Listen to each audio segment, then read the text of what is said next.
get lost inside my thoughts, and when I start to think, oh, the Tahoe closest stars. Katawan, bukan hanya tentang gol-gol dan kemenangan, tapi tentang hati yang besar dalam tubuh seorang anak berusia 17 tahun bernama Lamine Yamal.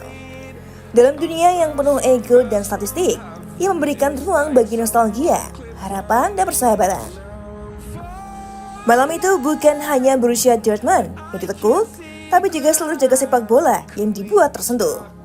Borussia Dortmund datang dengan harapan, pulang dengan penderitaan. Di bawah arahan Hansi Flick, Barcelona berubah menjadi pasukan gladiator dengan sihir Latin. Skor akhir 4-0 bukan sekedar angka di papan skor, itu adalah bukti dominasi yang tak terpatahkan.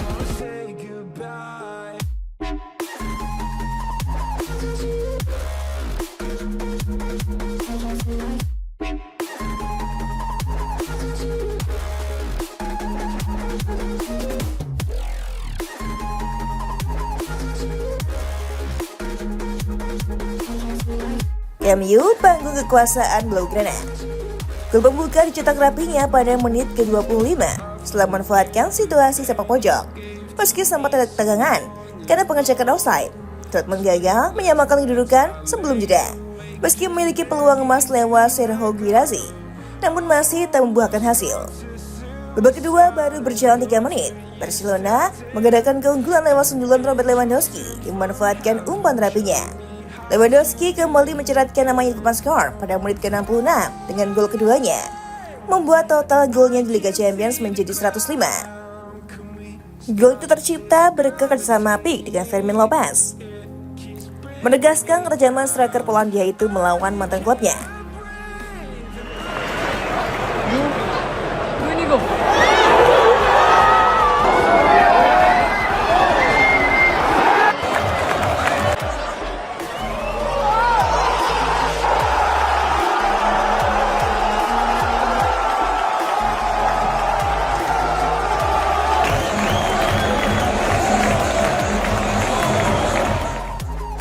Kemenangan Barcelona disengkil oleh Lamine Yamal pada menit ke-77 setelah menerima umpan terobosan dari Rapinya. Pemain berusia 17 tahun itu dengan tenang mengelabui kiper Gregor Kobel, melengkapi malam yang sempurna bagi pasukan Hansi Flick. Skor 4-0 memberikan Barcelona keunggulan besar jelang leg kedua di Signal Iduna Park, meski mereka tetap harus waspada. Namun bukan hanya gol yang membuat malam ini tenang. Di menit ke-86, pada pergantian angka menyala, nomor 19 keluar. Ya, Lamine Yamal masih muda, masih panas, dan baru saja mencetak gol. Tapi ia mundur, bukan karena cedera serius, bukan karena kelelahan. Katanya ada sesuatu di kakinya. Tapi bisik angin berkata lain. Ada selentingan bahwa Lamine Yamal berpura-pura cedera agar bisa digantikan oleh Ansu Fati.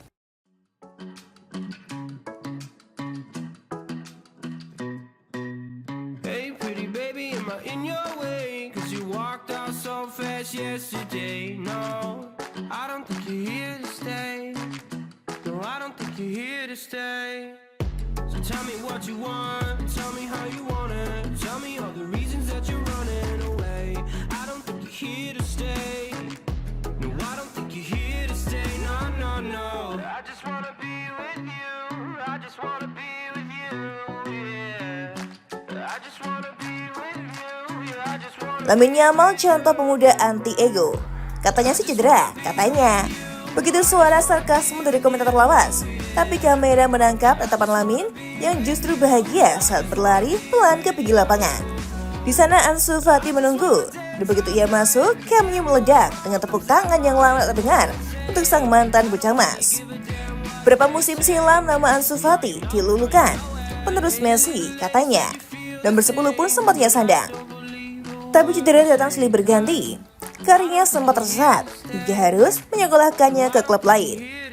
Namun malam itu seperti kata pepatah, biar lambat asal selamat, biar dilupakan asal belum tamat.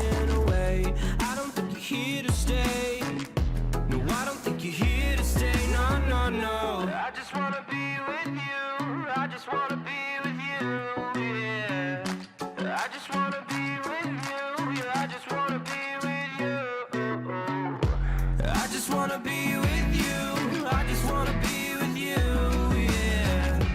I just wanna be with you. Dan tak banyak yang tahu betapa kecil peluangnya bisa kembali ke Camp Nou di momen sebesar ini. Maka saat Lamine Yamal memilih untuk keluar dan memberikan panggung, itu bukan sekedar pergantian pemain, itu adalah bentuk penghormatan dari generasi baru kepada yang pernah menjadi harapan lama. Reaksi supporter tak perlu dijelaskan, cukup lihat wajah mereka. Ada yang mengangguk pelan, ada yang berdiri menepuk tangan tanpa suara, ada yang menitikkan air mata diam-diam. Karena sepak bola bukan hanya soal siapa yang lebih kuat, tapi siapa yang tahu kapan harus memberi. I'm so over trying. I just wanna be with you. I just wanna be with you. Yeah. I just wanna be with you. Yeah, I just Malam itu Camp Nou menjadi tempat dua generasi bertemu. Lamine Yamal bocah keajaiban yang mencetak gol dan memilih turun. Ansu Fati, si ex-pahlawan yang kembali berdiri tegak. Keduanya tak perlu bicara, cukup dengan langkah, tatapan, dan senyum tipis saat bersalaman. Lebih baik memberikan panggung daripada menguasai sorotan sendirian. Begitulah kira-kira filosofi malam ini. Dan di dunia sepak bola yang penuh angka, statistik, dan ego besar, Lamine Yamal menunjukkan bahwa ia juga punya sesuatu yang lebih langka, yakni kebaikan hati.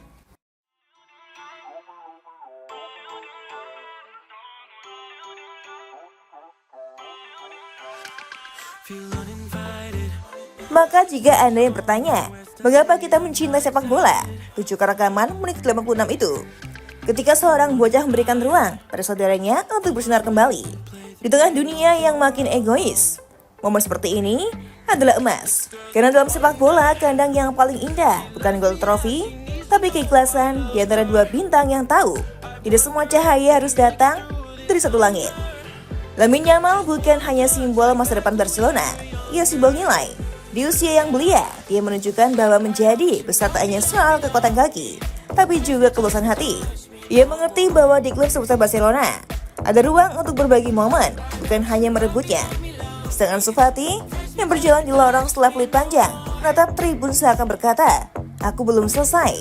Dan benar saja, dalam menit singkat itu, dia membuat satu dribble, satu tembakan, dan satu senyuman yang menghidupkan kembali kenangan manis masa lalu.